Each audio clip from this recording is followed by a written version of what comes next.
na ho mga bossing, no? Naku po, umpisahan ho natin ito mga kababayan ha, kanino? Kay Harry Roque. Oho, doon na muna tayo agad. Kay Harry Roque, bakit to? Naku, nagpe-fake news na naman itong tao na ito. No? Sa araw-araw ho na ginawa ng Diyos mga kababayan, ang lakaran ni Roque paggawa po ng fake news para magalit, isisi ng mamamayang Pilipino kay Pangulong Bongbong Marcos mga bossing. Ha? Yung mga nangyayaring kalamidad at gusto nilang pagmumukain na ang dahilan po kung bakit ganun ang nangyari sa Cebu dahil po kay Pangulong Bongbong Marcos. Pwede ba, Roque? Kawawa na nga yung ibang mga kababayan natin nasa lantana tapos ikaw pami-make news pa. Pinost ho ito ni Herminio Harry Roque aka Boy Tago. O Boy Tago na lang, no? Kayo lagi niyo nilolokong bakla si Roque. Wag niyo lolokohin na bakla si Roque. O ito po yung post ni Herminio Harry Roque mga kababayan. Sabi dito ni Harry Roque, mga kawatan na kinarakot ang pondo para sa flood control, makakarma kayo. Sino ang hindi mahahabag sa larawang ito? Ayun daw po.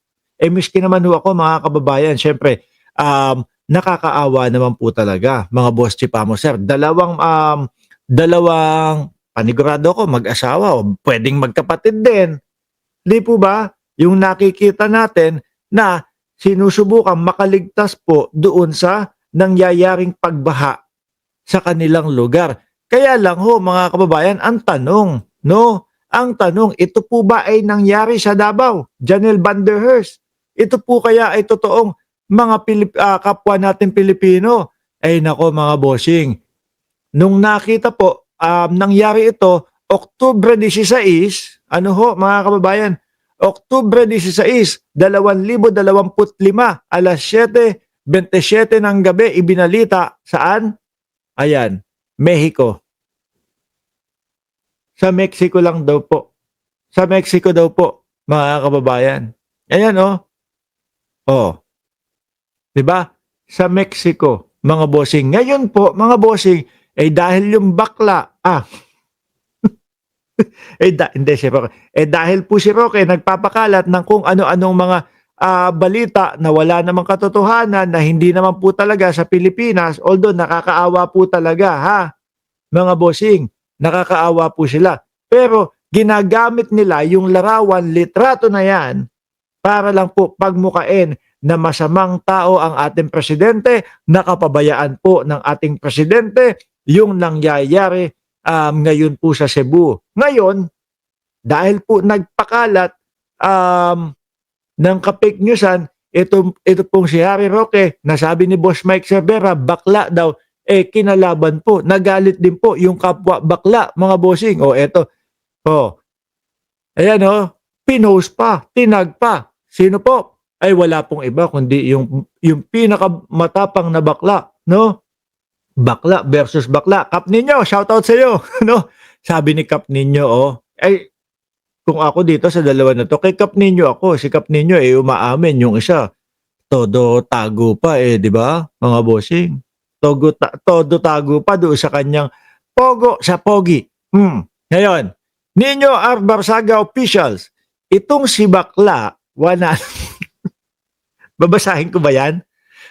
Itong si bakla, wala nang toot nung kung ano-ano ang sinasabing fake news daw ho, mga kababayan.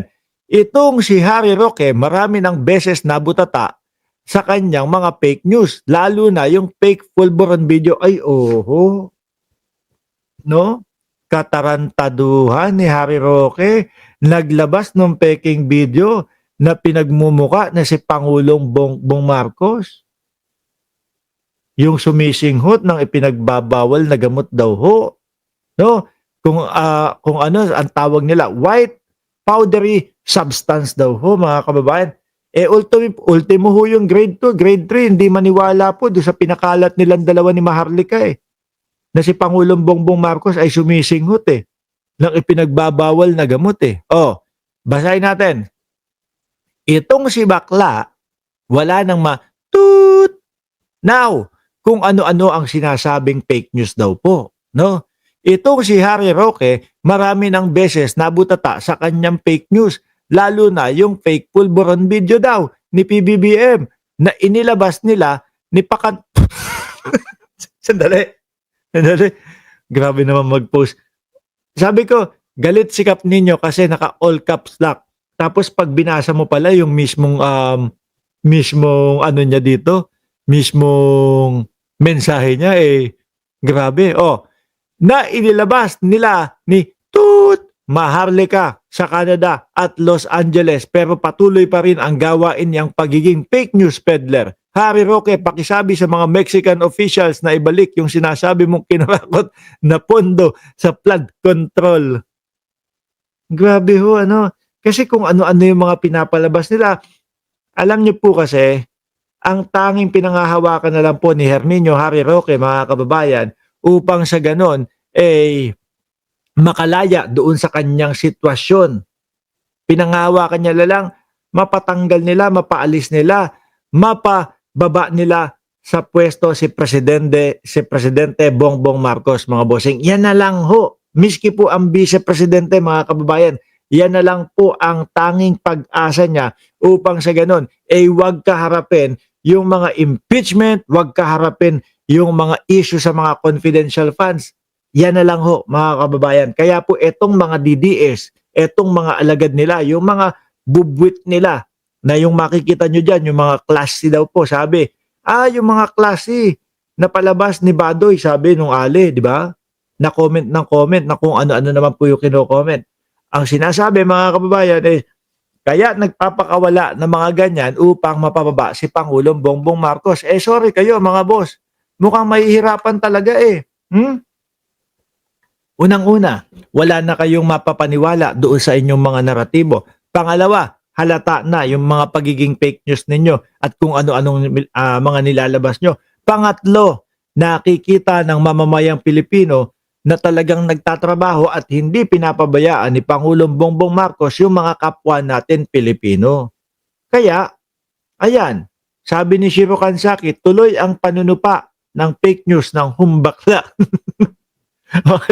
Alisin ko na ho ito, mga kababayan. Ngayon naman po, dahil napag-usapan natin yung baha, ito pong si Bungo, mga bossing, may suggestion po. Meron pong suggestion si Senator Bungo ho, mga bossing. Ano daw? Kesa nasasayang lang daw po yung mga budget, mga bossing, doon sa flood control na ginagawa pong gatasan ng ilang mapagsamantala. Please lang, gamitin na lang dito. Gamitin na lang yung pera po na para sa flood control daw po sa mga evacuation center. Sir, halatang may kahinaan ng ulo nyo. Ano po?